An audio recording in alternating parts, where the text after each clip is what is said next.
Hi, I'm Mark Toole with 8020service.com. Today's customer service video question of the day is from Quora. Kind of more of a complaint than a question, but I'm going to address this anyways. The question is, why do companies feel the need to screw over their customers so that they always get as little as possible for the most money? Okay. This is, like I said, more of a complaint than a question. It probably stems from some particular situation that this guy feels didn't go his way. I'm not going to worry about that. But in general, the answer to this question is they don't. This is not possible in really any sense in a free country, in a free society. Think of it this way. Has the CEO of a company ever come to your house with a gun and threatened your family and said, you must buy my product or service or bad things are going to happen to you and your family, and forced you to buy it, and then in exchange given you very little or very poor service in exchange for a huge amount of money, which you're fine to pay because they threatened to kill you? I don't know for sure, but I'm going to assume no. I'm going to assume this has never happened to you. So, screw over their customers as much as possible, blah, blah. It doesn't happen. If a company if you had their offering, I don't know, let's say I'm selling whatever this is, an adapter for my computer here. I'm selling this thing, and it's like, this thing, it's for connecting a computer to a monitor. That's important, I guess. Let's pretend it only works 30% of the time. It's a real piece of shit. The signal's all staticky. And would you like to buy this thing? It sucks. It works only a third of the time. It's garbage. I'll sell this to you for only $40,000. Is that a good deal? Yeah, I'm screwing over my customers, right? I'm screwing you over so you get as little as possible and I get the most money. No, I'm not. I'm just doing a terrible job at business, and no one is going to take me up on that offer because I'm not going to come to your house and threaten you and force you to buy this stupid thing. I'm not going to bother with a thing if I'm going to rob you. You know how that is? So this is just sort of a pointless question. It doesn't happen in real business. Now, what you maybe meant to say, if we strip away the crazy emotional language that this is packaged in, is why do things sometimes seem like not as good of a value as I might like? Well, that's more of a question, and the fact is that the company that sells the thing determined that the price they're charging for the value that they provide is something that enough customers will pay to meet their business model and have the company go on with what it does. You may think, as a guy who can't afford that they're screwing you over. For example, a company that I work with does cryptocurrency trading alerts, and they're several $100s a month for the higher end plans. Some guy wrote in and said, oh, you would sell a lot more of this if it was $19 a month. You're just trying to screw people over. Guess that's your opinion, but the company does not sell the thing for $19.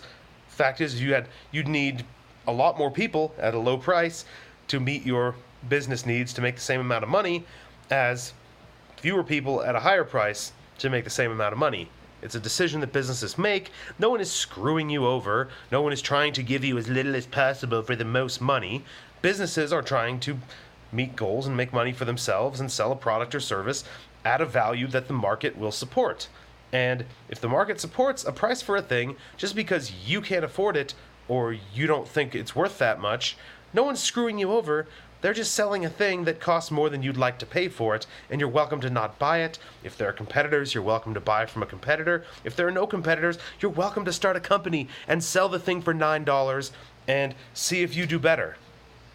You can do all of these things. No one is forcing you to do anything. No one is screwing you over. It's just some things cost more money than you can afford or that you care to pay for them. And it's kind of an epidemic among customers, customer service, anything like this, for people to complain every time they don't like something, every time something costs money, anytime something unexpected happens, a subscription renews at the end of the subscription, everything is a scam, everyone's screwing me over. Take a step back. I guess this is a symptom of our culture right now. Everyone wants to play the victim. Look at me, I'm being victimized yet again. A company's selling a thing and I can't afford it. Capitalism is evil. It's not what it is, people. It's just business. It's people selling things. Some things you can afford, some things you can't. Some things you can afford, but you think they're not worth the price that's being paid for them. And guess what? you don't have to buy them. There are a lot of things like, hey, that's pretty cool. I think that price is a little high. I'm not going to buy it. And I'm okay with that.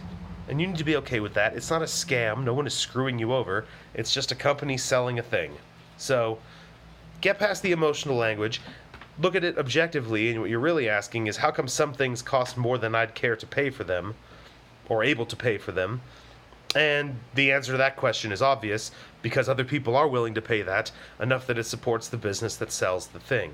It's not like it's some charity or something. It's not like they're selling access to breathable air or something like that. This isn't some science fiction movie like whatever that one where Arnold Schwarzenegger was on Mars or something. This isn't what we're talking about. You're probably talking about a website or a dating app or cable TV or some nonsense. Actually, cable TV is a bad example because there's not really any competition, although there is. Satellite, not watching TV. Actually, it's a fine example. There's plenty of competition. I'll take that one back. So, you get the point here? That's all. People need to stop with the overreactions. Everything's a scam. Everyone's screwing me over. They're trying to take my money and give me as little as possible. With that attitude, you will always lose. You will never get ahead. You'll always be a loser. And that's just the way it is. Instead of saying, well, they're screwing me over. This is not too much money for not enough stuff. Think, if I really want this thing and I can't afford it, what can I do so that I could be able to afford it? Could I stop buying fast food all the time? Maybe that'll cover the difference in cost. I don't know what thing you're talking about. It's just an example. Everybody has things that they spend money on that they don't need to, that they shouldn't. And unless you're doing zero of this, none of this at all, you're living in the cheapest accommodations, wearing clothes you made yourself, eating cheap donated food, you have no grounds to really complain about, oh, I can't afford that for any reasonable, a yacht or something's different, but, some consumer go, oh, I can't afford that. You can afford it. You have a job. You're making money. You just choose to spend that money on something else and then act like you're the big victim that someone's screwing you over. It's not the way it is. I think I've explained this enough. From a business perspective, you see this, and these are the customers that are just like, oh, this is a scam. You're screwing me over. I don't want those people in my business. I don't want them around. They're just going to cause trouble. There's plenty of people that'll happily pay the price for the thing that's being offered, and those are the people, if you're in business, that you want to do business with, not this guy complaining about how much you're screwing him over because the thing he wants costs money and he doesn't want to spend it. So that's all for this video. I'll wrap this up here. As always, I do one of these every weekday on a customer service question. I write from Quora. I post them on YouTube as well. I also write regularly on business and customer service topics on Quora in response to questions, and on my website, which is 8020service.com. And just to warn you, there are things there that cost money, sometimes more money than you might think they're worth. I'm not screwing you over. This isn't a scam. It's just business. And there's a daily email list. That's free. Also not a scam. Also going to try to sell you things there. Get on the list at 8020service.com if you're interested. Otherwise, I'll wrap this video up here, and I'll be back tomorrow with another.